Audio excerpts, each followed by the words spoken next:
El murmullo festivo de la fiesta de compromiso de mi nieta Valentina se hizo añicos, junto con la copa de vino que resbaló de mis manos temblorosas. El líquido rojo oscuro se derramó sobre la alfombra nueva. Una mancha carmesí que parecía extenderse como la sangre de una herida abierta en el corazón de la sala. Todos los ojos se giraron hacia mí, pero ninguna mirada fue tan afilada como la de mi hija Catalina. Su rostro, antes radiante de alegría, se contrajo en una máscara de furia contenida, una tormenta que yo sabía que estaba a punto de desatarse.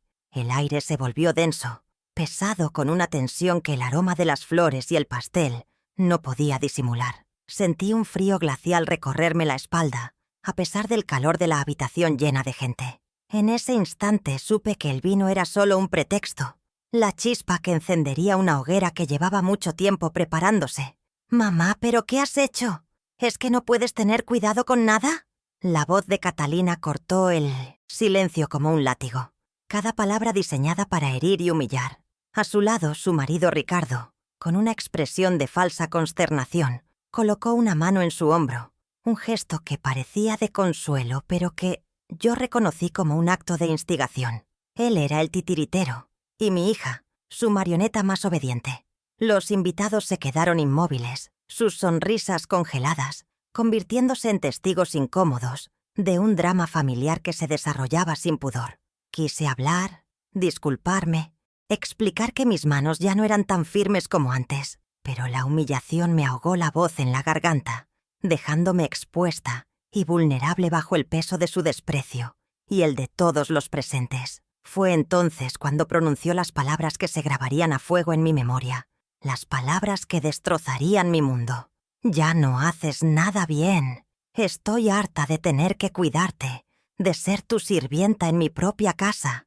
Eres una carga, mamá, una carga que ya no estoy dispuesta a soportar». Hizo una pausa dramática, asegurándose de que todos escucharan su golpe final, su decreto de exilio. «Lárgate de aquí». La orden resonó en el salón, clara, cruel e irrevocable. Me quedé paralizada, sintiendo cómo el suelo se abría bajo mis pies. El dolor fue tan agudo, tan físico, que tuve que apoyarme en una silla para no derrumbarme. Busqué sus ojos, esperando encontrar un atisbo de duda, de arrepentimiento, pero solo hallé un vacío helado, una determinación que me aterrorizó.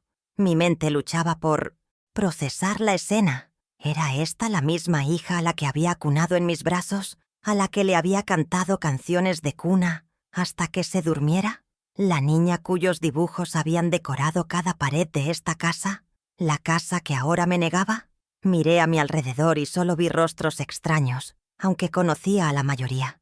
La vergüenza los había transformado en un jurado silencioso y sentenciador. Mi nieta Valentina estaba en un rincón, pálida como el nácar, con los ojos llenos de lágrimas que no se atrevía a derramar. Su prometido la abrazaba, pero su mirada estaba fija en mí, una mezcla de lástima e impotencia. En ese momento, no solo perdí mi hogar, sentí que también estaba perdiendo el último lazo de afecto que creía tener. La sonrisa de satisfacción en el rostro de Ricardo fue casi imperceptible, un ligero arqueo en la comisura de sus labios, pero para mí fue tan claro como un grito de victoria.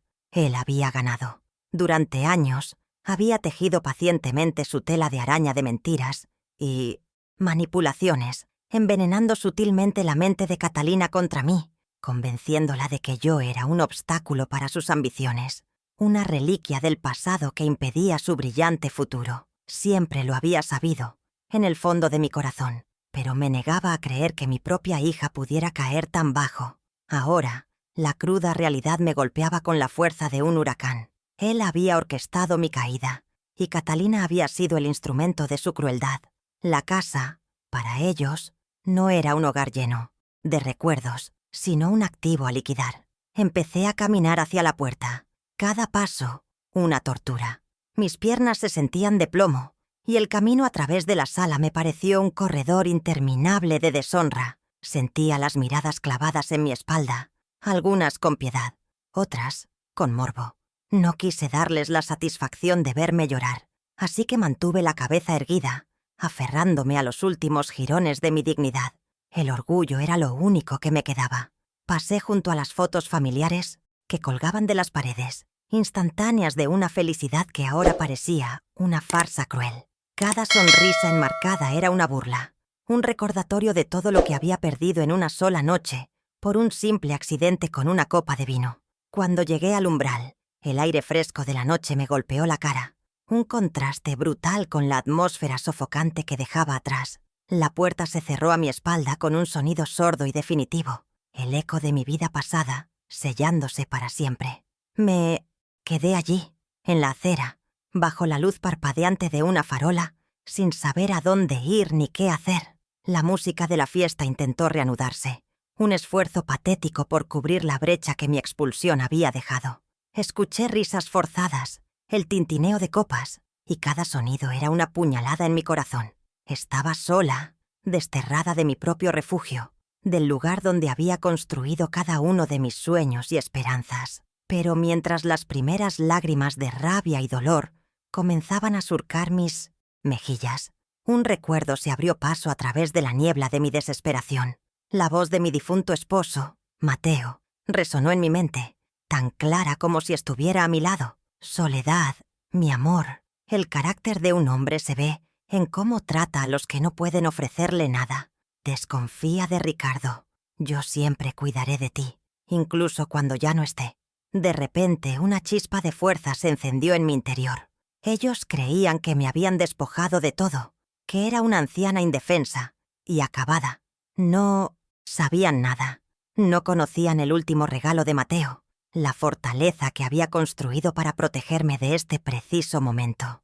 No, esto no era el final, era el principio de su lección. Mi nombre es Soledad Vargas, tengo 68 años y desde hace 10 soy viuda. Hasta esa fatídica noche, mi vida transcurría en la casa que mi esposo Mateo y yo construimos con el sudor de nuestra frente, un santuario de ladrillos y recuerdos que ahora se había convertido en mi prisión y, finalmente, en mi lugar de exilio. Mi estado civil, más que una simple etiqueta, ha sido una definición de mi existencia reciente. Ser la viuda de Mateo significaba llevar su legado de bondad y prudencia, aunque últimamente sentía que le estaba fallando. Mi rutina era un tejido de pequeños rituales: el jardín, la cocina, los rezos silenciosos por el alma de mi esposo. Vivía de forma modesta, sin lujos, creyendo que la riqueza más grande era la familia que me rodeaba, una creencia que se había derrumbado con una crueldad que aún no alcanzo a comprender del todo. La ausencia de Mateo ha sido un eco constante en cada rincón de la casa durante la última década. Él no era solo mi esposo, era mi brújula, mi compañero de risas y el ancla que me mantenía firme en las tormentas. Cuando se fue, una parte de mí se fue con él. Aprendí a vivir con el silencio, a llenar los vacíos con el murmullo de mis plantas y el crepitar de la lumbre en la cocina. Me aferré a sus fotografías, a su ropa que aún conservaba su aroma, a los consejos que me había dado y que resonaban en mi memoria. La gente dice que el tiempo lo cura todo, pero no es verdad. El tiempo solo te enseña a convivir con la herida, a construir una vida alrededor del hueco que la persona amada ha dejado. Mi día a día era un mapa de costumbres sencillas. Me levantaba con el sol, antes que nadie en la casa, y mi primer destino era siempre mi pequeño jardín. Allí, entre los rosales y las matas de hierbabuena, encontraba una paz que el interior de la casa ya no me ofrecía. Conversaba con mis flores, les contaba mis penas y mis pocas alegrías, sintiendo la tierra húmeda bajo mis dedos. Después, la cocina se convertía en mi refugio. Preparar los platos que a Catalina le encantaban de niña era mi forma de decirle «te quiero», sin palabras, un lenguaje que ella parecía haber olvidado cómo interpretar. El aroma a pan recién hecho o a guiso casero era mi manera de intentar mantener unido un hogar que se desmoronaba silenciosamente. Siempre me he considerado una mujer de naturaleza tranquila, quizás demasiado. Mi instinto ha sido siempre el de apaciguar, el de ceder para mantener la armonía. El orgullo para mí no residía en tener la razón, sino en ver a mi familia feliz. Esta disposición, que antes consideraba una virtud, se convirtió en mi mayor debilidad. Me hizo ciega a la manipulación sutil de Ricardo y sorda a las advertencias de mi propia intuición. Creí que el amor incondicional era suficiente para superar cualquier obstáculo, sin darme cuenta de que, para algunos, el amor es simplemente una herramienta para conseguir otros fines. Soy gentil, sí, pero la gentileza sin firmeza es una invitación al abuso, y yo había extendido esa invitación durante demasiado tiempo. La soledad, esa compañera sigilosa, se había instalado en mi corazón mucho antes de que me echaran de casa. Era una soledad acompañada, la peor de todas. Vivir bajo el mismo techo con mi hija y su familia, y sentirme invisible, era un tormento diario. Sus conversaciones giraban en torno a planes en los que yo no estaba incluida, a un futuro del que yo no formaba parte. Poco a poco, me fueron relegando al papel de un mueble antiguo, útil para ciertas cosas, pero principalmente un estorbo que ocupa espacio. Empecé a sentirme como una carga, a creer en las mentiras que Ricardo susurraba al oído de Catalina, y esa creencia minó mi espíritu más que cualquier palabra gritada. Pero debajo de esa capa de vulnerabilidad y tristeza, la mujer que fui seguía viva. La joven que junto a Mateo levantó una panadería de la nada, trabajando de sol a sol, con las manos llenas de harina y el corazón lleno de sueños. Esa mujer resiliente, que enfrentó crisis económicas, noches sin dormir y el dolor de perder a sus propios padres, no había desaparecido, solo estaba adormecida, silenciada por el deseo de no crear conflictos, por la esperanza de recibir a cambio una migaja del amor que yo entregaba a manos llenas. La humillación de esa noche, por dolorosa que fuera, actuó como un despertador brutal. Me recordó que la resiliencia no es pasividad, sino la fuerza para levantarse una vez más, sin importar cuántas veces te hayan derribado. Si me miraran al espejo, verían el mapa de mi vida grabado en mi rostro. Cada arruga alrededor de mis ojos cuenta una historia de risas compartidas con Mateo, de noches en vela cuidando a una Catalina febril. Mi cabello, ahora completamente plateado, es la prueba de las décadas de preocupaciones y alegrías. Mis manos, manchadas por la tierra del jardín y debilitadas por la artritis, son las mismas manos que amasaron miles de panes para darle a mi hija una educación, las mismas que la aplaudieron en su graduación. No soy una mujer de belleza convencional, pero soy el resultado de una vida vivida con amor, sacrificio y trabajo. Y ese legado, inscrito en mi propia piel, es algo que nadie, ni siquiera mi propia hija, me puede arrebatar. Esta casa era mi ancla al pasado, un santuario de recuerdos. Cada objeto tenía un alma. La mecedora junto a la ventana era donde Mateo leía el periódico cada mañana. El jarrón de la entrada fue nuestro primer regalo de aniversario. La marca en el marco de la puerta medía el crecimiento de Catalina año tras año. Para Ricardo, todo eso era basura vieja, trastos que había que liquidar para una remodelación moderna y minimalista. No entendía que al querer borrar esos objetos, quería borrar mi historia, mi identidad y el espíritu de la familia que yo había luchado tanto por construir. Mi apego a esos recuerdos me impidió ver el peligro que se cernía sobre mí, porque no podía concebir que alguien quisiera destruir algo tan sagrado. En un rincón polvoriento de mi alma, aún habitaban mis propios sueños. Anhelaba conocer el mar, sentir la arena bajo mis pies, un sueño que Mateo y yo siempre pospusimos para cuando Catalina esté encaminada. Quería volver a pintar, sentir el olor del óleo y la trementina, una pasión que abandoné cuando la panadería exigía todo mi tiempo. Quería viajar en tren, sin rumbo fijo, solo por el placer de ver el mundo pasar a través de la ventanilla. Sacrifiqué esos anhelos en el altar de la maternidad, y no me arrepiento de ello. Pero saber que estaban ahí, latentes, me recordaba que yo era más que una madre y una abuela. Era Soledad, una mujer con un universo propio, esperando ser explorado. Así que aquí estoy, Soledad Vargas, 68 años, viuda, y ahora, sin hogar. Pero la mujer que fue humillada y expulsada, ya está, dejando paso a otra. La conmoción inicial se está transformando en una calma gélida, una claridad de pensamiento que no había tenido en años. La tristeza sigue ahí, por supuesto, un dolor sordo en el pecho. Sin embargo, junto a ella, está creciendo una determinación inquebrantable. No buscaré venganza, porque la venganza corroe el alma y yo ya he sufrido bastante. Buscaré justicia, la justicia silenciosa y paciente que mi Mateo me enseñó. Ellos subestimaron a la mujer que amaba, y ese será su mayor error. ¿Y tú? ¿Qué habrías hecho en mi lugar? Cuéntamelo en los comentarios. Mi familia es pequeña, o al menos el círculo íntimo que queda de ella. Mi única hija, Catalina, de 42 años, siempre fue el centro de mi universo, la prolongación de mis esperanzas. Después de la muerte de Mateo, volqué en ella todo el amor y la dedicación que me quedaban. Y luego llegó mi nieta, Valentina, una luz en los años de mi viudez. Creí que habíamos construido un refugio matriarcal, un pequeño reino de 3 generaciones de mujeres apoyándose mutuamente. Pero la llegada de un rey consorte, Ricardo, lo cambió todo. Él no se unió a nuestra familia, la conquistó desde adentro, reescribiendo nuestras leyes no escritas de amor y lealtad, reemplazándolas por un código de ambición y egoísmo que yo no supe cómo combatir a tiempo.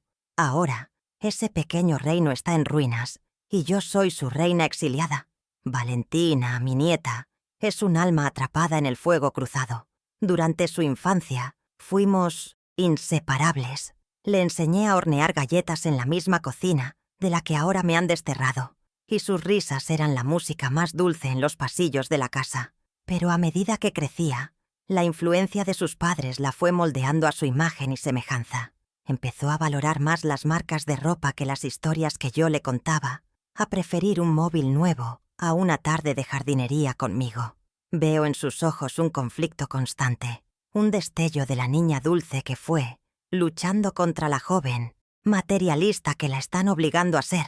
Mi corazón se duele por ella, porque sé que su futuro, ese que Mateo quiso proteger con tanto celo, depende de que encuentre su propio camino de regreso a la gratitud y el respeto. Ricardo, mi yerno, es un hombre tallado en la piedra de la codicia. Cuando Catalina nos lo presentó, quedé deslumbrada. Como todas, era encantador, educado, siempre con la palabra justa y el halago perfecto. Prometió amar y cuidar a mi hija, y yo le creí. Le abrí las puertas de mi casa y de mi corazón, viéndolo como el hijo varón que nunca tuve.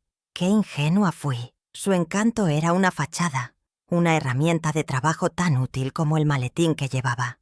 No tardé en darme cuenta de que sus ojos no brillaban de amor cuando miraba a Catalina, sino que relucían con el cálculo del tasador cuando contemplaba las paredes de mi casa, los muebles, el terreno. No se casó con una mujer, se casó con una oportunidad de inversión.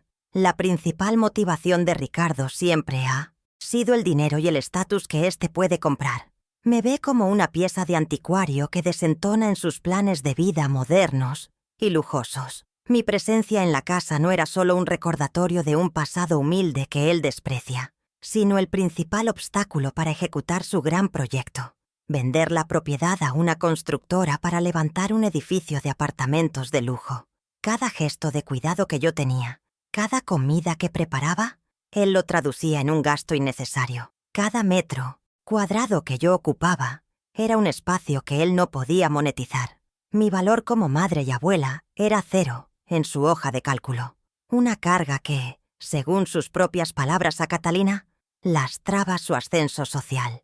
La transformación de Catalina no fue de la noche a la mañana. Fue un goteo lento y constante de veneno que Ricardo le administraba a diario. Empezó con críticas veladas a mi forma de cocinar, a mi ropa, a mis costumbres. «Tu madre es de otra época, cariño», le decía. Luego pasó a sembrar la cizaña de la victimización. Trabajamos tan duro y no podemos disfrutar de nuestra propia casa. Con lo que gastamos en mantenerla, podríamos estar de vacaciones en Europa. Apeló a su vanidad, a su deseo de pertenecer a un círculo social más elevado, convenciéndola de que yo era el ancla que la mantenía atada a una vida que no merecía. Y Catalina, deseosa de complacerlo y cegada por sus promesas, empezó a verme a través de sus ojos. Recuerdo perfectamente el día en que la grieta entre nosotras se hizo visible. Estábamos cenando y yo comenté que una amiga mía se había mudado a una residencia de ancianos muy bonita. Ricardo, sin levantar la vista de su plato, soltó: Pues no es mala idea, Soledad. Allí tendría compañía de su edad y nos dejaría a nosotros un poco más de espacio. Esperé la respuesta airada de Catalina, su defensa feroz. Pero lo que llegó fue un silencio espeso, incómodo. Levantó la vista, me miró y luego a su marido, y con una pequeña sonrisa forzada dijo: «Ricardo, no digas esas cosas ni en broma». Pero no había convicción en su voz. En ese momento entendí que la idea ya había sido plantada en su mente y no le parecía del todo descabellada. La cuestión del dinero se convirtió en un campo de minas. Un invierno, la vieja caldera de la casa se estropeó. Sin dudarlo, tomé parte de mis ahorros, el dinero que Mateo me había dejado para mis pequeños gastos, y pagué la reparación. Quería evitarles esa carga. Cuando Ricardo se enteró, en lugar de agradecérmelo, montó en cólera. «¿Pero cómo se le ocurre gastar ese dinero sin consultarnos? Ese dinero es parte del patrimonio de la casa, parte de nuestra herencia», le gritó a Catalina, pero mirándome a mí. Catalina, una vez más, se puso de su lado. «Mamá tiene razón. Deberías haberlo hablado con nosotros. Tenemos planes financieros». Me acusaron de dilapidar su futuro, cuando yo solo intentaba asegurar su presente. Así, el amor que sentía por mi hija se fue tiñendo de una profunda decepción. La Catalina que me señaló la puerta de la calle no era una extraña, pero tampoco era ya la hija que yo había criado. Era una criatura híbrida, moldeada por la avaricia de su esposo y sus propias debilidades. La quiero, sí. Creo que una madre nunca deja de querer, pero el respeto y la confianza se han roto en 1000 pedazos. Entender que ella eligió conscientemente el camino de la ingratitud es quizás el dolor más grande de todos. Mi lucha, por tanto, no es solo por recuperar mi hogar y mi dignidad, sino por obligarla a enfrentarse al reflejo de la persona en la que se ha convertido. Durante más de 40 años, mi vida y la de Mateo olían a pan recién hecho. Nuestra pequeña panadería de barrio, el Trigal de Mateo, era mucho más que un negocio. Era el corazón de nuestra familia, el altar donde sacrificábamos nuestro sudor y nuestro cansancio a cambio de un futuro mejor para Catalina. Recuerdo las madrugadas gélidas, levantándonos mucho antes de que el sol despuntara, el calor del horno siendo nuestro único abrigo. El aire siempre estaba impregnado de ese aroma a levadura y harina, un perfume que para mí era sinónimo de esfuerzo y esperanza. Nuestras manos siempre estaban cubiertas de una fina capa de harina, como si lleváramos guantes blancos, la marca de nuestro humilde pero digno trabajo. Esa panadería fue nuestro campo de batalla y nuestro santuario, el lugar donde nuestros sueños para nuestra hija tomaron forma. Mi papel en El Trigal iba mucho más allá de atender el mostrador. Era la socia silenciosa de Mateo, su mano derecha y su confidente. Mientras él obraba la magia con la masa, yo llevaba las cuentas con una meticulosidad de cirujana, negociaba con los proveedores y atendía a cada cliente con una sonrisa, aunque por dentro el agotamiento me pesara. Muchas noches, después de cerrar, nos quedábamos los dos limpiando y preparando todo para el día siguiente, compartiendo un silencio cómplice que valía más que 1000 palabras. Entregué mi juventud a ese local, renunciando a tardes de descanso, a reuniones con amigas, a todo lo que no fuera trabajar por y para el porvenir de Catalina. Mi sacrificio era invisible para muchos, pero estaba en cada ladrillo de esa panadería y en cada pan que salía del horno. Mateo era la personificación del trabajo incansable. Amaba su oficio, pero por encima de todo, amaba a su familia. Su motor no era la ambición de riqueza, sino el orgullo de ser un buen proveedor, de poder darnos una vida digna. No recuerdo que se tomara unas vacaciones en más de 20 años. Cada día festivo, cada domingo, él estaba allí, al pie del cañón, porque eran los días de más venta. Sus manos, fuertes y encallecidas, eran el testimonio de su devoción. A menudo lo encontraba dormido por unos minutos sobre un saco de harina, rendido por el cansancio, y mi corazón se encogía de amor y gratitud.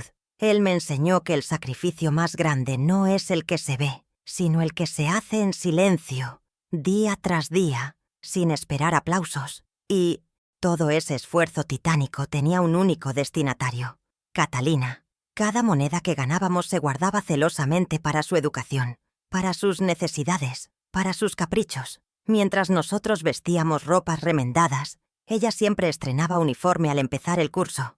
Le pagamos las mejores escuelas del barrio, clases de piano que abandonó al segundo año y un viaje de fin de curso que nosotros jamás podríamos haber soñado. Queríamos que tuviera todo lo que a nosotros nos fue negado, que su única preocupación fuera estudiar y ser feliz. Nos desvivimos para que nunca sintiera la punzada de la necesidad, para que sus manos no tuvieran que conocer los callos y las quemaduras que tenían las nuestras. Ella era nuestra princesa, y la panadería, nuestro reino trabajando para ella. En el fondo de un viejo baúl, todavía guardo un juego de pinceles y óleos casi sin usar. Antes de casarme, me encantaba pintar. Tenía un sueño modesto, tener un pequeño estudio, capturar la luz del atardecer en un lienzo, expresar las emociones que no podía nombrar. Pero la vida impuso sus prioridades. Los lienzos y los pigmentos eran un lujo, y cada céntimo contaba para la matrícula de Catalina. Así que guardé mis pinceles y mis sueños en ese baúl, convenciéndome a mí misma de que la obra de arte más importante que crearía sería el futuro de mi hija. No me arrepentí entonces. Lo vi como una elección de amor. Pero ahora, en mi soledad, me pregunto quién habría sido yo si hubiera pintado esos cuadros. Hubo un año especialmente difícil. Una mala cosecha disparó el precio de la harina y estuvimos a punto de cerrar. Las deudas se acumulaban y la desesperación empezó a llamar a nuestra puerta.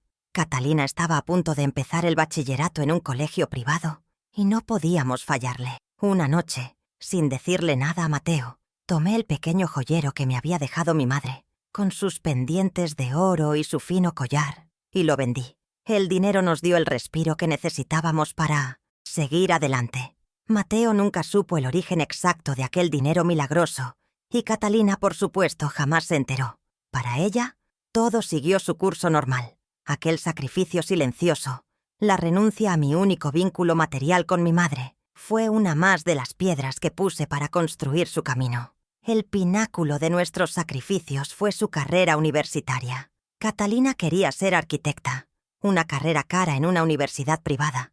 Para nosotros, era como querer alcanzar la luna, pero la mirada de ilusión en sus ojos fue suficiente para que nos comprometiéramos a lo imposible. Durante esos 5 años, nuestra vida se redujo a trabajar y ahorrar. Dejamos de comprar el periódico para ahorrar unas monedas, redujimos nuestras comidas a lo más básico, y el horno de la panadería funcionaba casi 24 horas al día. Fue una época extenuante, pero cada vez que ella nos llamaba contenta contándonos sus progresos, sentíamos que todo el esfuerzo valía la pena. Su diploma, colgado ahora en la pared de la que me echaron, fue pagado con nuestra salud y nuestro sueño. Cuando Mateo falleció, el alma de la panadería se fue con él. Continuar sola era demasiado para mi corazón y para mis fuerzas. Tomé la dolorosa decisión de vender el negocio de nuestra vida. Fue como vender mis propios recuerdos, mi propia historia. Con una parte importante de ese dinero, le di a Catalina la entrada para su primer apartamento, para que empezara su vida de casada con una base sólida, sin las deudas que nosotros tuvimos. Ella lo aceptó como algo que le correspondía, con una naturalidad que me dolió un poco, pero que justifiqué pensando que era lo normal. Qué ironía que, años después, decidiera que ese apartamento era pequeño y prefiriera mudarse a mi casa para, finalmente, expulsarme de ella. El contraste entre lo que dimos y lo que he recibido es un abismo que me desgarra el alma. Nosotros le entregamos a Catalina nuestra vida entera, no en forma de préstamo, sino como un regalo, incondicional. Cada renuncia, cada hora de sueño perdida, cada gota de sudor, fue un acto de amor puro, sin esperar nada más que su felicidad. Nuestra recompensa soñada era simple: verla realizada y sentir su cariño y respeto en nuestra vejez. No queríamos lujos ni atenciones constantes, solo la tranquilidad de saber que el amor que sembramos había echado raíces de gratitud en su corazón, un lugar en su vida, una llamada de vez en cuando, el calor de una familia unida. Pedíamos tan poco y, sin embargo, parece que fue demasiado. Ahora, En la soledad de mi exilio temporal, la ironía me quema por dentro. Las manos que un día fueron declaradas inútiles por derramar una copa de vino son las mismas que hornearon miles de panes para pagar la educación que le permitió a mi hija tener esa copa en la mano. La casa que construimos con el polvo de la harina y la argamasa del sacrificio se transformó en la escena de un crimen, el de la ingratitud. Le di mis alas para que volara alto, y ella las usó para crear un vendaval que me arrancara de raíz de mi propia vida. Este doloroso balance de cuentas es lo que alimenta mi nueva resolución. No por venganza, sino por la imperiosa necesidad de que el valor del sacrificio sea por una vez reconocido y honrado. Mi Mateo no era un hombre de muchas letras, pero poseía una sabiduría que no se aprende en los libros. Era un observador silencioso, un hombre que medía a las personas por sus acciones, no por sus palabras edulcoradas. Tenía una habilidad especial para ver más allá de las apariencias, para detectar la fisura en un carácter aparentemente perfecto. Mientras yo me dejaba llevar por el encanto superficial de Ricardo, Mateo lo observaba con una cautela que en su momento me pareció excesiva, casi una descortesía. Ahora entiendo que no era desconfianza, era lucidez. Él vio al lobo bajo la piel de cordero, mucho antes de que yo estuviera dispuesta a admitir que el rebaño corría peligro. Su amor por nosotras no era solo protector, era previsor, y esa previsión es el legado que ahora me sostiene. Recuerdo claramente las señales que a mí se me escaparon, pero que Mateo registró con la precisión de un relojero. Pequeños detalles, como la forma en que los ojos de Ricardo brillaban al hablar del valor inmobiliario de nuestro barrio, o el comentario casual que hizo una vez sobre cómo los ancianos se aferran a propiedades que no pueden mantener. Eran dardos envenenados, lanzados con una sonrisa, diseñados para parecer inocentes. Mateo notó también cómo, poco a poco, Ricardo fue aislando a Catalina de sus amigas de toda la vida, reemplazándolas por contactos más útiles para su carrera. Mi esposo veía el patrón, la estrategia de un conquistador que primero aísla a su objetivo para luego someterlo, y su preocupación crecía en silencio. Una noche, mientras cerrábamos la panadería, Mateo me habló con una seriedad que me inquietó. Soledad, ese muchacho no quiere a nuestra hija por lo que es, sino por lo que puede obtener a través de ella, me dijo, mientras limpiaba la harina de la amasadora. Yo, como siempre, intenté defenderlo. No seas tan duro, Mateo. Él solo quiere un buen futuro para ambos. Mateo negó con la cabeza lentamente y me miró a los ojos. Hay una diferencia entre construir un futuro y liquidar un pasado, y me temo que Ricardo solo está interesado en lo segundo.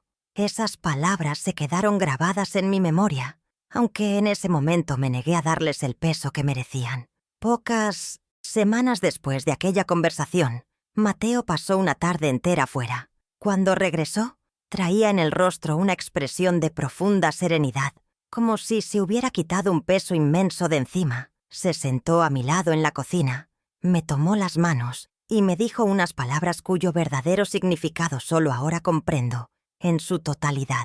He asegurado nuestro hogar, mi vida. He tomado medidas para que esta casa, nuestro nido, siempre sea tu refugio y el de Valentina.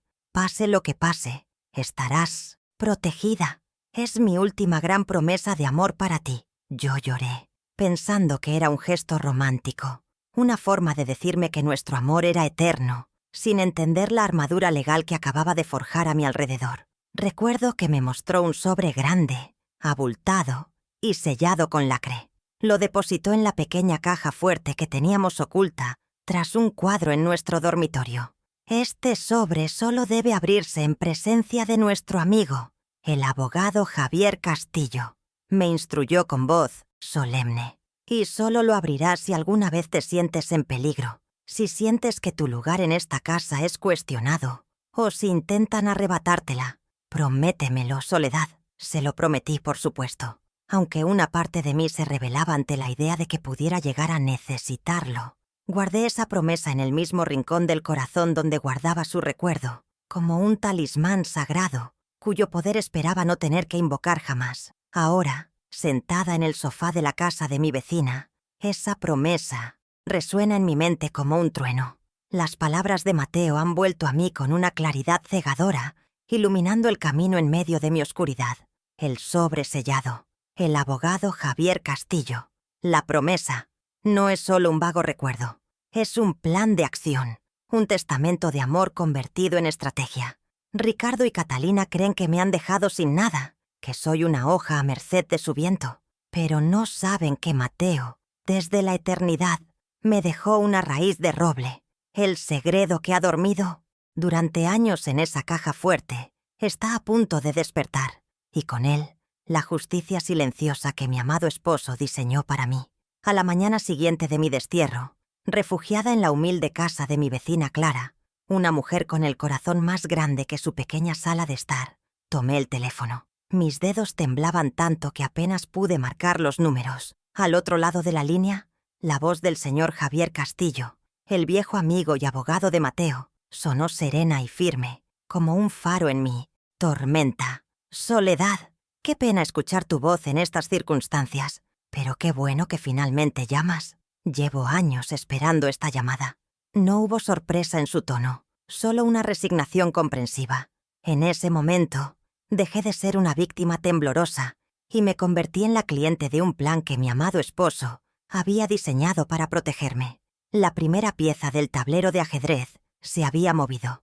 Un par de días después, me aventuré al mercado del barrio, un lugar que siempre había sido mi territorio, lleno de saludos cordiales y charlas amables. Pero ese día, el aire era diferente. Vi a una de las invitadas de la fiesta, una mujer con la que había compartido recetas y confidencias durante años. Nuestros ojos se encontraron por una fracción de segundo, y vi en los suyos una mezcla de lástima y pánico. Inmediatamente, desvió la mirada, fingiendo un interés desmedido en una pila de tomates. Me di la vuelta y me marché, sintiendo un frío que no era del viento. La historia, su versión de la historia, ya se había esparcido como una plaga, y yo estaba siendo puesta en cuarentena social, aislada por la vergüenza ajena y el miedo a complicarse. La llamada de Catalina llegó al tercer día. No hubo un «Mamá, ¿cómo estás?». Su voz era fría, impersonal, como la de una funcionaria de servicios sociales. «Necesito un número de cuenta para ingresarte una pequeña ayuda cada mes», dijo, sin rodeos. «Ricardo y yo hemos pensado que es lo justo para que cubras tus gastos». La palabra «ayuda» me sonó a limosna, un intento de lavar su conciencia con dinero.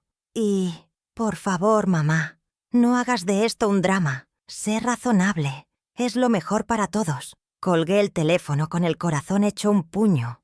No solo no había arrepentimiento, sino que estaba intentando comprar mi silencio, reduciendo 40 años de sacrificio a una miserable transacción bancaria. La siguiente estocada vino de Ricardo, aunque usando el teléfono de mi hija como arma. Fue un mensaje de texto, tan impersonal y cruel como solo él podía redactarlo. «Soledad, tienes una semana para recoger tus efectos personales de valor sentimental. La visita deberá ser supervisada. Después de esa fecha, procederemos a vaciar la casa de trastos para iniciar las reformas». ¿Trastos? Mis recuerdos, las fotografías de Mateo, los dibujos de Catalina de niña. ¿Eran trastos? Cada palabra estaba calculada para despojarme de mi humanidad, para reducir mi existencia a un conjunto de objetos sin importancia que obstaculizaban su camino hacia el beneficio económico. Me sentí como una inquilina desahuciada, no como la matriarca de esa familia y dueña de esa casa. El día que volví a mi hogar para recoger mis cosas fue una de las experiencias más humillantes de mi vida. Catalina se encerró en su cuarto, incapaz de mirarme a la cara, dejando que Ricardo fuera el carcelero.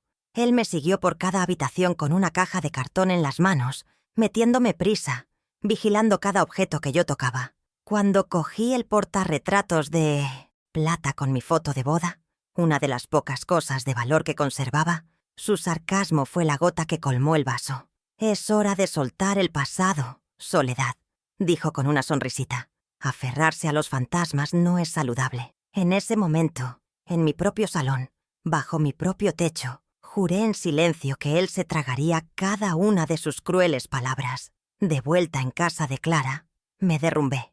La caja con mis efectos personales parecía una urna con las cenizas de mi vida pasada. No lloraba solo por la humillación, sino por la profanación que había presenciado. Habían quitado las cortinas que yo misma cosí. Habían amontonado los muebles en el centro del salón, cubiertos con plásticos como cadáveres. Y lo peor de todo, vi mi jardín. Mis rosales estaban pisoteados, mis hierbas secas por falta de agua. El descuido era deliberado, una forma de borrar mi huella, de aniquilar mi legado. Sobre el porche, esperando su momento, descansaba un enorme cartel de una inmobiliaria de lujo. La amenaza ya no era una conversación a puerta cerrada, era una realidad inminente que me gritaba a la cara. Una noche mi teléfono sonó con un número oculto. Era Valentina. Su voz era un susurro ahogado por los sollozos. «Abuela, perdóname. Soy una cobarde. Perdóname por no haber dicho nada». Me contó entre lágrimas que sus padres le habían prohibido contactarme y que estaban diciendo a toda la familia que yo me estaba volviendo senil, que inventaba cosas y que habían tenido que tomar una decisión difícil por mi propio bien. La llamada fue un puñal de doble filo. Por un lado, confirmaba la red de mentiras que estaban tejiendo para aislarme y desacreditarme. Por otro, esa llamada clandestina era un hilo de esperanza, la prueba de que el amor y la decencia aún luchaban por sobrevivir en el corazón de mi nieta. La estrategia de Ricardo y Catalina para controlar la narrativa era despreciable. Mi vecina Clara, que lo oye todo, me contó que se encontró a Catalina en la puerta de la iglesia, vestida de luto riguroso, contándole a un grupo de señoras lo terriblemente preocupada que estaba por mi frágil estado mental. Decía que echarme de casa había sido la decisión más dura de su vida, pero que un profesional les había aconsejado poner límites por mi seguridad.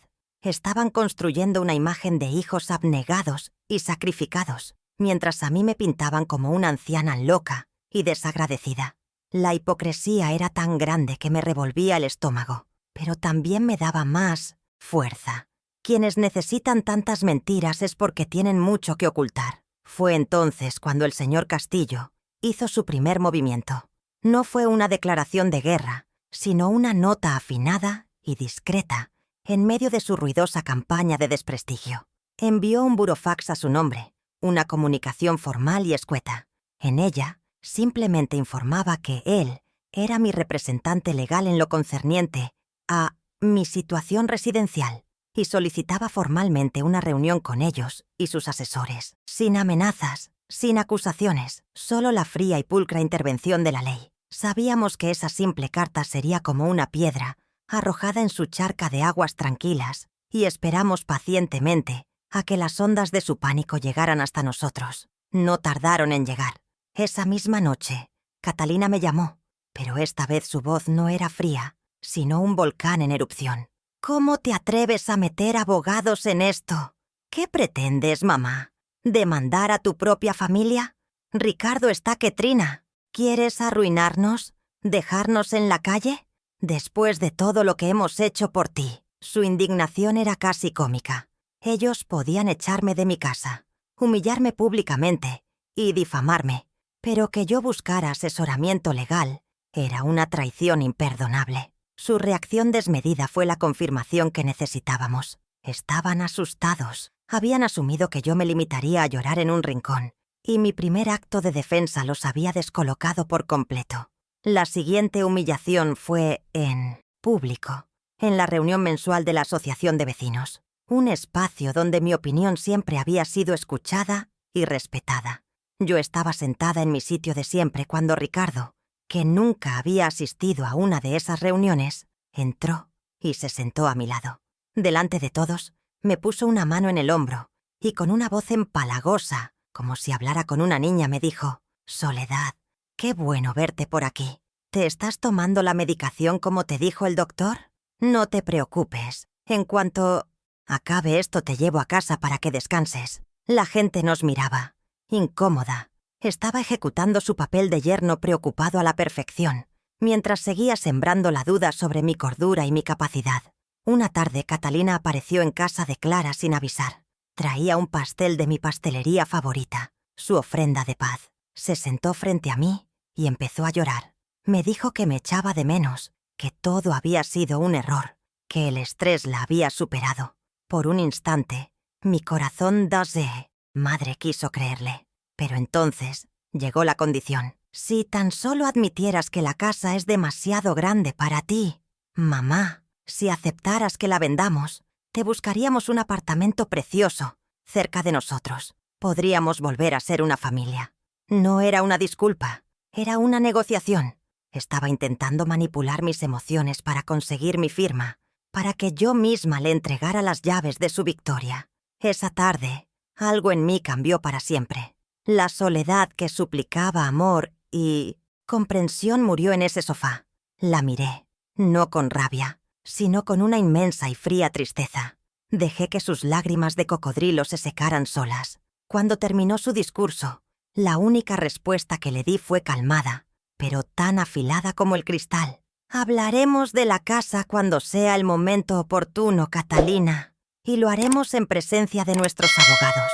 Mi tranquilidad, mi negativa a caer en su juego emocional, la desconcertó más que cualquier grito. Se fue de allí pálida y en silencio. Sabía que la mujer a la que intentaba manipular ya no existía.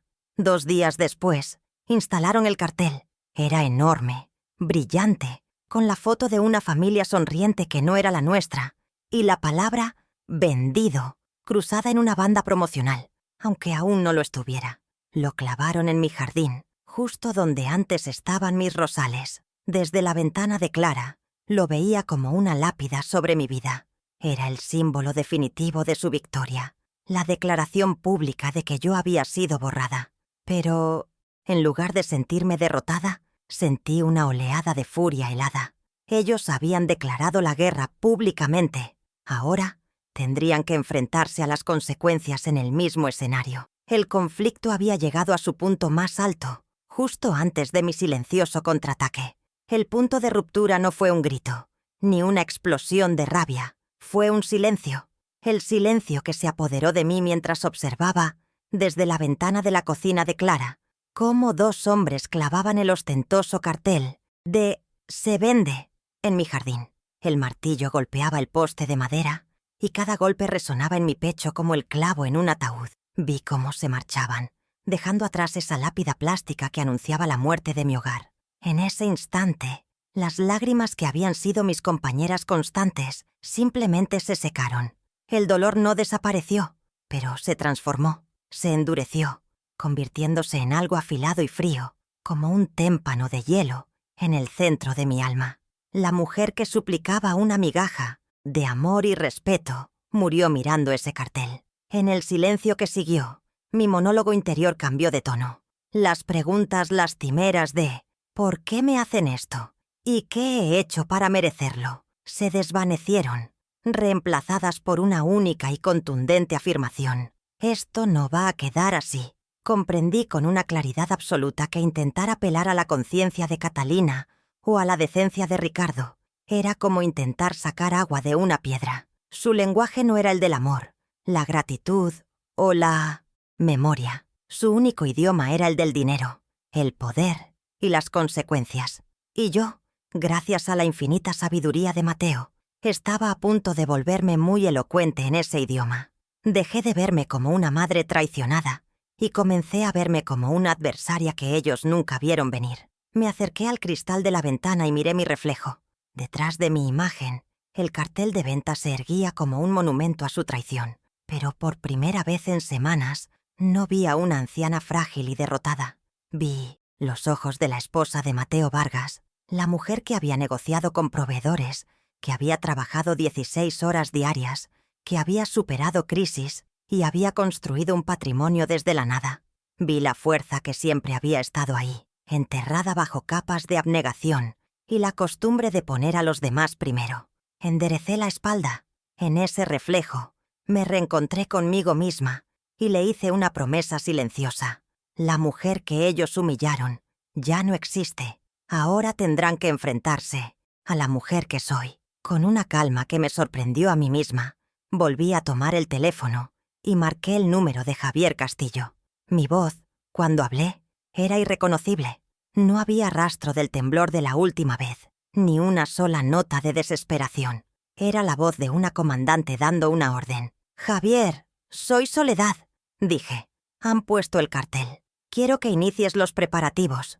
Ya no hay consideración que valga ni vuelta atrás. Es la hora». Del otro lado, hubo una breve pausa antes de que respondiera, y pude casi sentir su sonrisa de aprobación. «A tus órdenes, Soledad». Estaba esperando esta llamada. La maquinaria de la justicia silenciosa de Mateo se pone en marcha a partir de este momento. Colgué el teléfono sintiendo un poder que creía olvidado.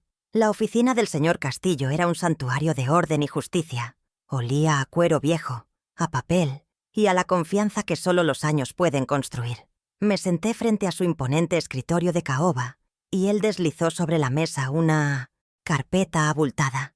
Era el sobre que Mateo había guardado. Javier lo abrió con un cuidado casi ceremonial y me explicó, punto por punto, el mecanismo que mi esposo había diseñado. No eran solo papeles, eran las murallas de una fortaleza. Mientras escuchaba, no sentía sorpresa, sino una profunda solemnidad. Comprendí el alcance del amor de Mateo, un amor que trascendía la muerte para protegerme, y entendí el peso de la responsabilidad que ahora recaía sobre mis hombros. Usar esa herramienta no para la venganza, sino para restaurar el honor y la dignidad. Nuestra mejor estrategia es la paciencia, me aconsejó Javier, con sus ojos sabios fijos en los míos. Ricardo es un hombre arrogante, y la arrogancia lo hace descuidado. Catalina está cegada por él. Dejemos que sigan adelante, que hagan sus visitas con compradores, que se entusiasmen con las ofertas, que celebren su victoria antes de tiempo. Cuanto más alto construyan su castillo de naipes, más estrepitoso será el derrumbe cuando retiremos la carta principal. Asentí comprendiendo la brillantez de su plan. No se trataba de un ataque frontal, sino de dejar que ellos mismos cavaran su propia fosa, para luego, en el momento de su máximo triunfo, mostrarles que el terreno sobre el que construían siempre había sido mío. La justicia poética sería parte del veredicto. A partir de ese día, comencé a actuar. Me convertí en una actriz en el escenario de mi propia vida. Cuando me cruzaba con alguna vecina en la calle, forzaba una expresión de abatimiento, dejaba caer los hombros, hablaba con una voz queda y triste. Quería que el rumor de mi derrota llegara a oídos de mi hija, que le dijeran que su madre estaba resignada, apagada, vencida. Era un cebo, y sabía que su arrogancia les haría morderlo sin dudar. Necesitaba que bajaran la guardia, que se sintieran completamente seguros en su trono de mentiras. Mi aparente fragilidad se convirtió en mi mejor camuflaje, la niebla perfecta para ocultar el avance silencioso de mi contraofensiva. Estaba tejiendo mi red, pacientemente, mientras ellos se enredaban solos en la suya. Cada noche, antes de dormir, me sentaba en el borde de la cama y sostenía la única fotografía que me llevé de la casa, una de Mateo y yo, el día que inauguramos la panadería. Ya no le hablaba con lágrimas, sino con la complicidad de una socia. «Lo estoy haciendo, mi amor», le susurraba a la imagen sonriente de mi esposo. «Estoy usando el escudo que me dejaste. Están a punto de aprender que el valor de una vida de trabajo no se puede tasar y que el amor de un buen hombre puede proteger a su familia incluso desde el más allá. No te voy a fallar. Nuestra casa volverá a ser un hogar». El punto de ruptura había quedado atrás. Ahora solo había un camino hacia adelante, y lo iba a recorrer con la cabeza bien alta. Pasaron varias semanas, un tiempo que para mí transcurrió en una calma tensa, como la quietud que precede a una tormenta. Para Catalina y Ricardo, sin embargo, fueron semanas de euforia y arrogancia. A través de los informes de Javier, yo sabía cada uno de sus movimientos. Habían encontrado un comprador, una importante constructora que les ofreció una suma exorbitante por la casa. Celebraron cenas en restaurantes caros, compraron ropa nueva y empezaron a hablar de su futuro ático con vistas a toda la ciudad. Estaban en la cima de su mundo, a punto de firmar el contrato de arras que sellaría su traición y, según ellos, su glorioso futuro. Se sentían intocables, creyendo que yo estaba en algún rincón, derrotada y llorando mi suerte. La primera mini revelación llegó como un pequeño guijarro en el engranaje de su maquinaria perfecta. Fue un contratiempo que ellos no esperaban. Cuando los abogados de la constructora realizaron la debida diligencia, la nota simple del registro de la propiedad arrojó una sorpresa. La casa no figuraba a nombre de Soledad Vargas ni de Mateo Vargas. Figuraba como propiedad de una entidad jurídica de nombre casi poético. Inversiones Familiares, El Trigal S.L. De repente la venta se detuvo en seco. No podían firmar un contrato con Catalina y Ricardo, porque legalmente ellos no eran los dueños de lo que intentaban vender. La primera muralla de la fortaleza de Mateo había resistido el embate, y ellos ni siquiera sabían contra qué estaban chocando. La reacción de Ricardo, según me contó Javier, fue de pura furia, pero rápidamente enmascarada con su habitual arrogancia. «Es un simple error burocrático, un formalismo de los de antes», le dijo a los abogados de la constructora, restándole importancia.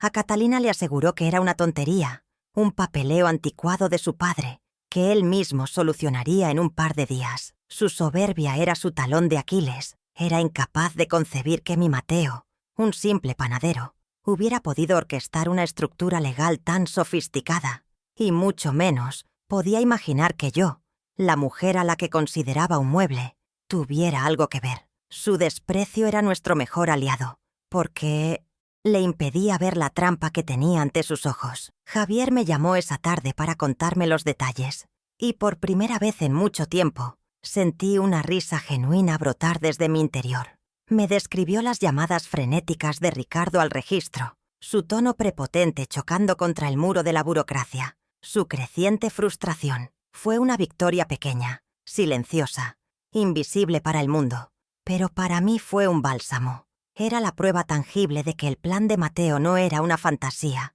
sino una realidad sólida y eficaz. El eco de su amor protector resonaba en los pasillos de la administración pública, deteniendo a los bárbaros a las puertas de nuestro hogar. Me permití una sonrisa de verdad, mientras imaginaba su desconcierto. Sin embargo, en Catalina, la noticia no causó arrogancia, sino una profunda inquietud.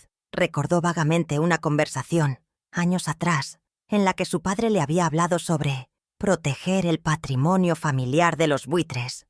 La frase, que en su momento le pareció una excentricidad de un hombre mayor, ahora volvía a ella con un significado ominoso. Se atrevió a cuestionar a Ricardo.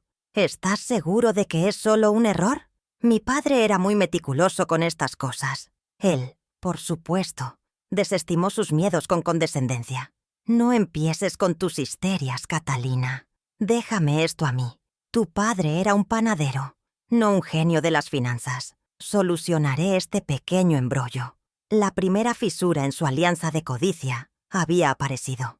Para resolver el embrollo, la solución de Ricardo fue tan simple y prepotente como él mismo. Necesitaba mi firma. Sus abogados prepararon un documento de subsanación de error registral, un papel que, en esencia, me despojaba de cualquier posible control sobre la sociedad y les daba a ellos el poder absoluto para vender. Estaba convencido de que podría intimidarme o engañarme para que firmara, que mi ignorancia y mi debilidad jugarían a su favor. Organizó una visita a casa de Clara, llevando a Catalina como apoyo emocional, seguro de que en 10 minutos tendría mi firma y podría continuar con su millonario negocio. La arrogancia, de nuevo, era el motor de su estupidez.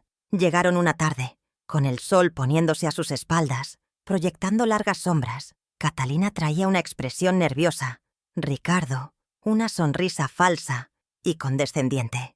Abrieron la puerta y entraron en la pequeña sala de estar de Clara, listos para su emboscada. Pero la escena que encontraron no fue la que esperaban.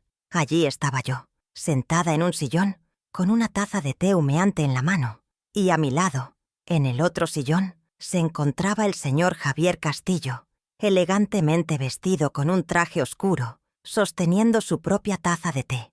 La visión de un abogado sereno y autoritario, donde esperaban encontrar a una anciana sola y asustada, los dejó paralizados en el umbral. Sus sonrisas se congelaron en sus rostros. Ricardo, siempre actor, fue el primero en recuperarse. Avanzó con una confianza forzada y extendió los documentos. Soledad, qué bien te veo. Solo veníamos a que nos firmaras un papelito para arreglar un lío de tu difunto esposo. El señor Castillo, sin levantarse, extendió la mano. Permítame. Se puso unas gafas de lectura, y el silencio que llenó la habitación mientras leía cada cláusula fue denso y pesado. Catalina no dejaba de retorcerse las manos. Tras una eternidad, Javier se quitó las gafas, las dobló cuidadosamente y los miró por encima de ellas. Este documento es, en el mejor de los casos, irregular y en el peor, un intento de fraude. La señora Vargas no va a firmar absolutamente nada. Su voz era tranquila, pero cortante como el acero. De hecho, continuó, levantándose por fin en toda su imponente estatura, a partir de este momento, cualquier comunicación, solicitud o gestión relacionada con los bienes de la señora Vargas o de la sociedad Inversiones Familiares El Trigal deberá ser dirigida exclusivamente a mi despacho. Cualquier intento de contactar a mi clienta directamente será considerado un acto de coacción. Se dirigió a la puerta y la abrió. Una invitación inequívoca a que se marcharan. Los había despedido de una casa que no era la suya, con una autoridad que los dejó sin palabras. Era una escena que yo habría pagado por ver, y la estaba disfrutando en primera fila. Durante todo el intercambio yo no pronuncié una sola palabra. Me limité a observarlos, sorbiendo mi té con una calma que los desquiciaba. Mi silencio ya no era el de una víctima, era el silencio del poder, el de alguien que sabe que tiene las cartas ganadoras y disfruta viendo al oponente farolear. Vi la furia impotente en los ojos de Ricardo, pero lo que más me satisfizo fue ver, por primera vez, el miedo genuino en los de Catalina. Miedo a lo desconocido, a lo que no podían controlar. En ese momento, en la modesta sala de estar de mi vecina, la balanza del poder se inclinó definitivamente a mi favor. Ya no era la madre desvalida, era una fuerza a tener en cuenta. Salieron de allí sin mirar atrás, como dos perros apaleados. Pude oír cómo empezaban a discutir agriamente en cuanto se cerró la puerta. La fachada de pareja unida se resquebrajó al primer contacto con una resistencia real. Ricardo estaba furioso por la humillación. Catalina estaba asustada por las implicaciones. ¿Un abogado? ¿De dónde había salido? ¿Qué más había preparado su padre? Las preguntas sin respuesta eran ahora sus fantasmas. Dentro, Javier y yo nos miramos. No necesitamos palabras. Una pequeña sonrisa cómplice fue suficiente. El plan de Mateo avanzaba con la precisión de un mecanismo de relojería suizo. El escenario para el acto final estaba listo. Si quieres escuchar cómo termina esta historia y qué lección aprendieron, suscríbete y acompáñame hasta el final. El día del clímax llegó disfrazado de reunión de negocios. Ricardo, en su infinita arrogancia y mal aconsejado por su propio abogado, había forzado una junta de accionistas de la sociedad familiar. Su objetivo era claro: crear un escenario público para demostrar que yo era un obstáculo irracional para el progreso y, con la presión de los compradores y los abogados, intimidarme hasta que cediera. La reunión se fijó en el salón de mi casa, el mismo lugar de mi humillación. Habían convocado al agente inmobiliario, a los directivos de la constructora y a su propio equipo legal. Estaban tan seguros de su victoria que prepararon una pequeña celebración con champán para después. Querían que su triunfo fuera absoluto y que yo fuera la testigo principal de mi propia derrota. Llegué con el señor Castillo 5 minutos antes de la hora señalada. No quise darles la ventaja de la espera. Mi apariencia los sorprendió visiblemente. No vestía el luto ni la tristeza que ellos esperaban. Llevaba un vestido de lino de color azul sereno, un collar de perlas discreto que fue un regalo de Mateo y el cabello perfectamente recogido. Caminé erguida, con una calma que no era fingida, sino el resultado de saber que la justicia estaba de mi lado. Mi entrada silenciosa y digna cambió la atmósfera de la sala. Dejé de ser el problema a resolver y me convertí en una presencia enigmática. Catalina no pudo sostenerme la mirada. Ricardo me dedicó una sonrisa tensa que no le llegó a los ojos. El ambiente en el salón era una mezcla de codicia y formalidad. El agente inmobiliario, un hombre de sonrisa fácil y traje caro, no paraba de hablar de las plusvalías. Los dos directivos de la constructora, con sus rostros impasibles de jugadores de póker, revisaban planos sobre la mesa del comedor. Ricardo se movía entre ellos como el perfecto anfitrión, ofreciendo café, repartiendo cumplidos, vendiendo un futuro brillante que se construiría sobre las ruinas de mi pasado. Catalina, por su parte, era un manojo de nervios. Se retorcía las manos, rellenaba tazas de café innecesarias. Su ansiedad era una nota discordante en la sinfonía de arrogancia que su marido dirigía con maestría.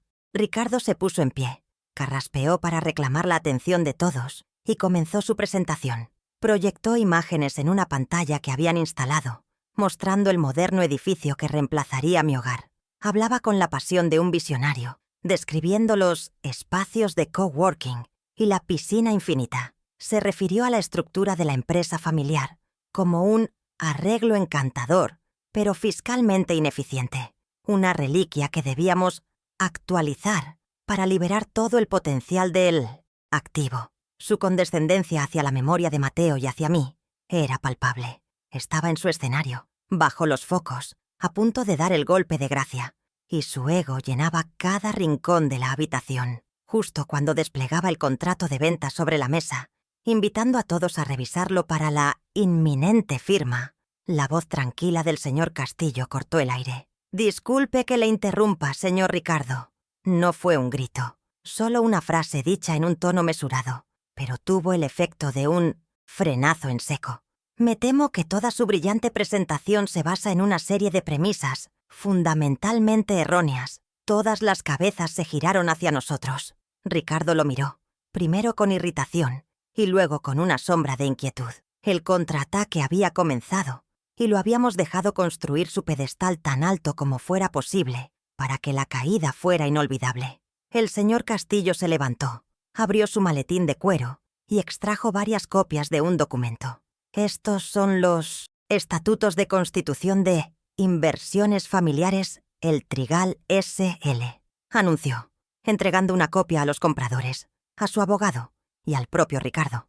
«Les invito a que consulten el artículo 5, relativo a la distribución del capital social». Dejó que un silencio denso se apoderara de la sala mientras los presentes leían el documento. Luego, prosiguió con una claridad demoledora. «Como pueden comprobar, la señora Soledad Vargas no es, como ustedes asumían, una accionista minoritaria. Ella es la propietaria del 51% de las acciones, lo que la constituye como socia mayoritaria y administradora única con plenos poderes». El efecto de sus palabras fue devastador. El rostro bronceado de Ricardo se tornó de un color ceniciento.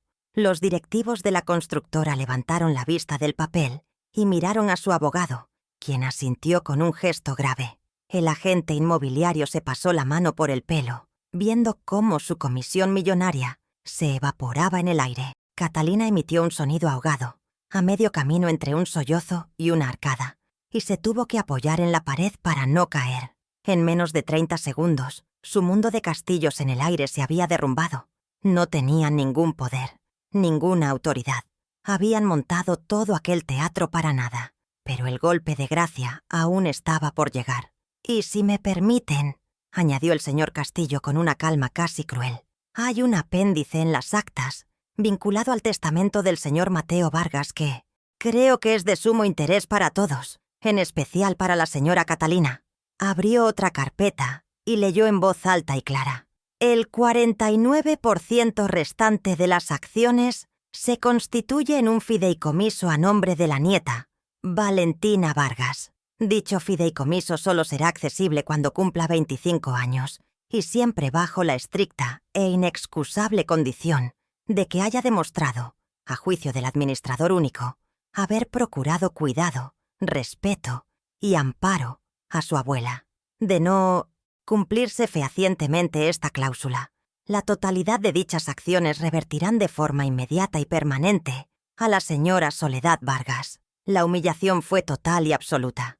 La sala se sumió en un caos silencioso y brutal. Los compradores se levantaron bruscamente, sus rostros una máscara de furia. «Nos han hecho perder el tiempo y el dinero», espetó uno de ellos a Ricardo, antes de marcharse dando un portazo. Su abogado recogía sus papeles, negando con la cabeza, mientras el agente inmobiliario se escabullía sin despedirse. Ricardo se quedó de pie, paralizado, expuesto ante todos, no como un empresario astuto, sino como un estafador incompetente y un necio. Catalina finalmente se derrumbó en un mar de lágrimas ruidosas y vergonzosas, comprendiendo no solo la pérdida económica, sino la inmensidad de la lección moral que su padre le estaba dando desde la tumba. Yo, que había permanecido en silencio durante toda la ejecución del plan, me levanté. La sala estaba casi vacía, solo quedaban los restos del naufragio, mi hija llorando en el suelo, y mi yerno, pálido como un fantasma, mirándome con una mezcla de odio e incredulidad. Me acerqué a ellos, y mi voz, cuando hablé, no contuvo rabia, solo la autoridad inquebrantable de quien ha recuperado lo que es suyo. «Esta reunión ha terminado», sentencié. Mis palabras resonaron en el silencio. Luego, clavé mi mirada en ellos, primero en él, luego en ella. «Ahora siéntense. Vamos a hablar de las nuevas condiciones de su estancia en mi casa». La justicia no había sido un grito. Había sido el sonido de su mundo derrumbándose. Cuando el último de los invitados ultrajados se hubo marchado, el silencio que quedó en el salón era más pesado que cualquier grito. Ricardo se había desplomado en una silla, con la mirada perdida, un general contemplando su campo de batalla aniquilado. Catalina seguía en el suelo, sus sollozos ahora convertidos en un gemido lastimero. Yo me senté frente a ellos, en el sillón que solía ser de Mateo, sintiendo por primera vez en años que ocupaba el lugar que me correspondía. No había triunfo en mi corazón, solo una calma solemne. La justicia, a veces, no es una celebración, sino la simple y llana restauración del orden natural de las cosas. Dejé que el peso de su derrota los aplastara por unos minutos antes de hablar y dictar el futuro. Les di a elegir, porque la verdadera autoridad no solo impone, también ofrece una salida, por estrecha que sea. «Tenéis dos opciones», les dije, y mi voz sonó firme en el silencio. «La primera es que hagáis las maletas y os marchéis de mi casa esta misma noche. Podéis llevaros vuestros efectos personales y no volver a dirigirme la palabra jamás». Hice una pausa, dejando que asimilaran la dureza de esa posibilidad. «La segunda opción es que os quedéis, pero no como dueños, ni siquiera como familia. Os quedaréis como inquilinos, firmaréis un contrato de alquiler por el precio de mercado, contribuiréis a los gastos y, sobre todo, me trataréis con el respeto que una persona, cualquier persona, merece. La elección es vuestra». Sus pérdidas fueron inmediatas y catastróficas. En el plano financiero, estaban arruinados. Habían contraído deudas y hecho planes contando con un dinero que nunca llegaría. Pero la pérdida social fue aún más profunda. La historia de su crueldad y su humillación pública, presenciada por un agente inmobiliario y unos constructores influyentes, se extendió por su círculo social como la pólvora. De la noche a la mañana, pasaron de ser una pareja de éxito a ser los parias, el ejemplo de la ingratitud y la codicia. Los amigos que los adulaban ahora no les devolvían las llamadas. El estatus que tanto anhelaban se convirtió en una marca de infamia. Habían vendido su alma por un castillo en el aire y se quedaron sin alma y sin castillo.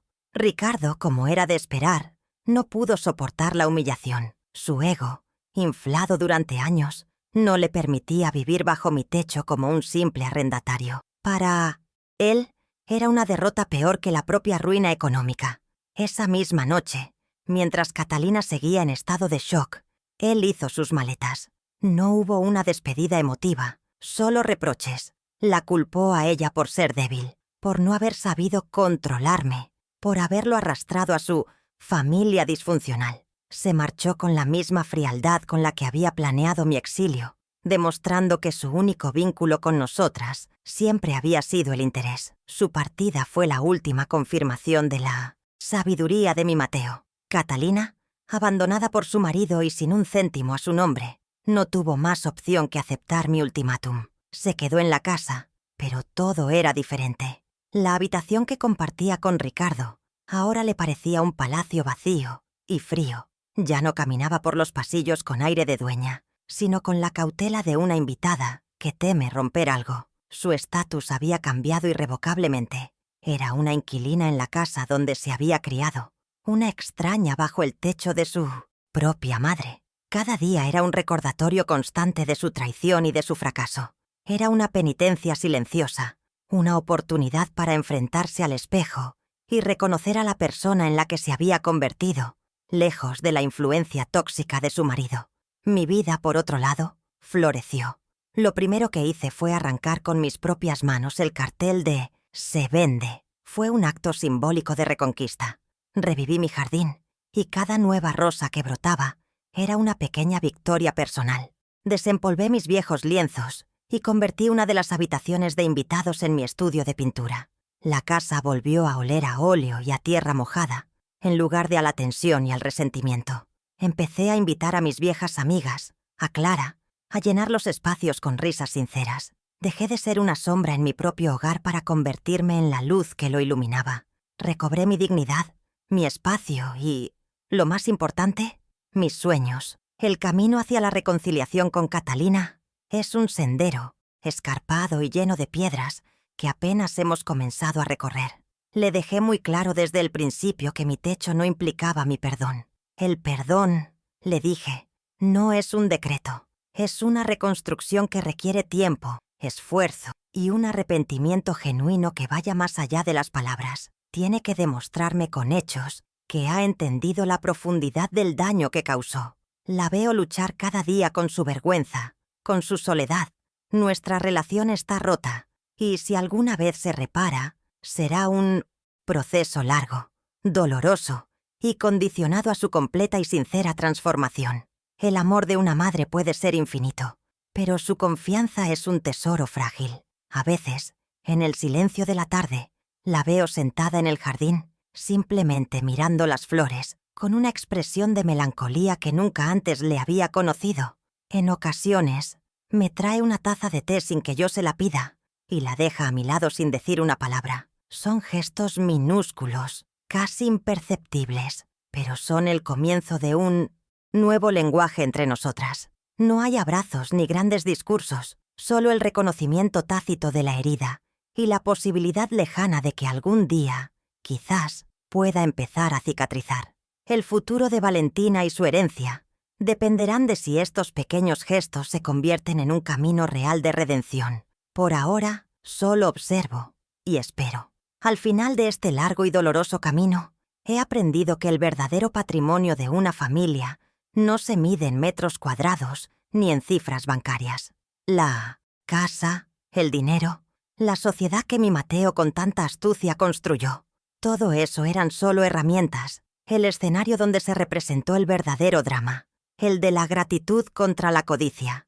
El legado más valioso que mi esposo me dejó no fue una propiedad, sino una lección de valores inquebrantable, una lección que nos recordó a todos que los cimientos de un hogar no están hechos de cemento, sino de respeto, y que cuando esos cimientos se agrietan por la ingratitud, toda la estructura, por muy lujosa que parezca, está condenada a derrumbarse sobre las cabezas de quienes la habitan.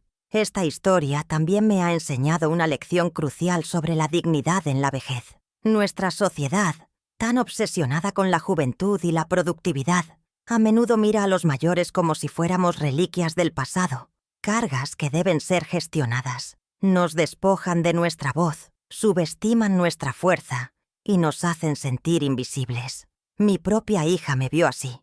Pero la dignidad no es un privilegio que otros te conceden.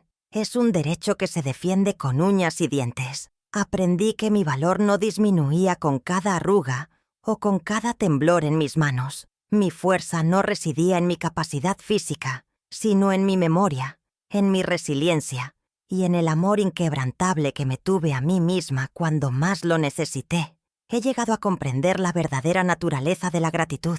No es una transacción, no es el pago de una deuda, es el reconocimiento gozoso de un regalo recibido. Mis sacrificios, los de Mateo, Nunca fueron una inversión esperando un retorno. Fueron regalos de amor incondicional. Catalina y Ricardo vieron esos regalos como un activo en su balance, un derecho adquirido que podían liquidar a su antojo. No entendieron que el precio de la ingratitud es la bancarrota del alma. La falta de gratitud es un veneno que no daña a quien dio, sino que corroe por dentro a quien, habiendo recibido tanto, se siente merecedor de todo y agradecido por nada. Descubrí también el inmenso poder de la justicia silenciosa. Durante semanas, mi instinto me pedía gritar, llorar, acusar, pero la sabiduría de Mateo, guiándome a través del plan de Javier, me enseñó el camino de la paciencia estratégica. No necesité levantar la voz para ganar la guerra. Solo necesité esperar a que la verdad hablara por mí. La arrogancia de mis adversarios fue su propia soga. Dejé que ellos mismos construyeran el escenario de su caída, que se enredaran en sus propias mentiras. La lección es que la justicia más efectiva no es la que busca venganza, sino la que simplemente permite que las acciones de cada uno tengan sus consecuencias naturales e inevitables. Así que al final, aquí estoy, en mi casa, que ahora se siente más mía que nunca. La pinto, la cuido, la lleno de vida y de risas nuevas. He aprendido que el amor más importante es el que nos profesamos a nosotros mismos, porque es el único que nos puede sostener cuando los demás nos fallan. Y la moral de mi historia es simple, pero es la ley más fundamental del universo. Todo lo que damos, de alguna manera, vuelve a nosotros. Pero, sobre todo, aquello por lo que nunca mostramos gratitud, la vida, con su justicia poética, siempre encuentra la manera de quitárnoslo. Honrar a quienes nos dieron la vida y las alas no es una opción. Es el único camino hacia una vida plena. Me encantaría saber si alguna vez te pasó algo parecido y qué lección aprendiste de ello. Tu historia también importa.